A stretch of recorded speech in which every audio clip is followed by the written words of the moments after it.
Public પાસેથી નાણાં લઈ અને જરૂર કોને છે તો જરૂર પબ્લિકને જ છે. આજે મંડળી ગુજરાતના તમામ જિલ્લાઓમાં ઓફિસ ધરાવે છે, જ્યાં સુધી મારો ખ્યાલ છે, મને નોલેજ છે એ પ્રમાણે. અહીંયા રોકવા જોઈએ, અહીંયા રોકવા જોઈએ, પણ હકીકત એવી છે કે અમે મંડળી સિવાય ક્યાંય નથી રોક્યા. જ્યારે અમારી મંડળીની અંદર 6% રિટર્ન ચાલુ થાય છે અને 12% સુધી મંડળી રિટર્ન આલે છે. ધોળકા તાલુકાનું બદરખા ગામ છે, જેની અંદર ઓફિસની શરૂઆત થઈ. આજે ગુજરાતના 270 ગામમાં આપણી ઓફિસ છે. 24મા વર્ષે મારી જમા મૂડી 1,44,000 છે, પણ મને લોન કેટલી મળશે? 10 લાખ રૂપિયા.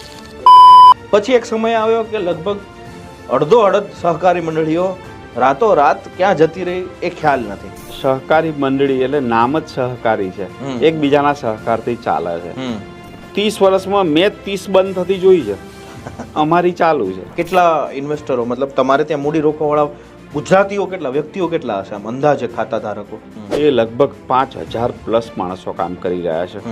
અને જે મેમ્બરની સંખ્યા ગણવા જઈએ તો લગભગ 3 લાખ ઉપરની છે.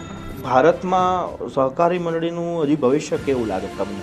અમારી મંડળીનો જે કોન્સેપ્ટ છે એમાં તો કાલે ખોટું થશે કે ભવિષ્યમાં ખોટું થશે એ કોન્સેપ્ટ જ નથી આવતો. તો એમાંથી કેટલા % ફિમેલ છે અને કેટલા % મેલ છે? આપણે રોજગારી આપીએ છીએ જેટલા માણસો મંડળીની અંદર વર્ક કરી રહ્યા છે એમાં 80% ઉપર લેડીઝ છે. આપણે કંઈ શીખવાડીશું નહીં, આપણે કંઈક શીખવાનું છે. તોય અમે 500 રૂપિયાનું કોઈ મને કોલ કરશે તો હું ખાતું સમજાવું છું, 500 રૂપિયા ભરો, 6 વર્ષે આટલા, 8 વર્ષે આટલા, 10 વર્ષે આટલા, આટલા વ્યાજ સાથે આટલા મળશે.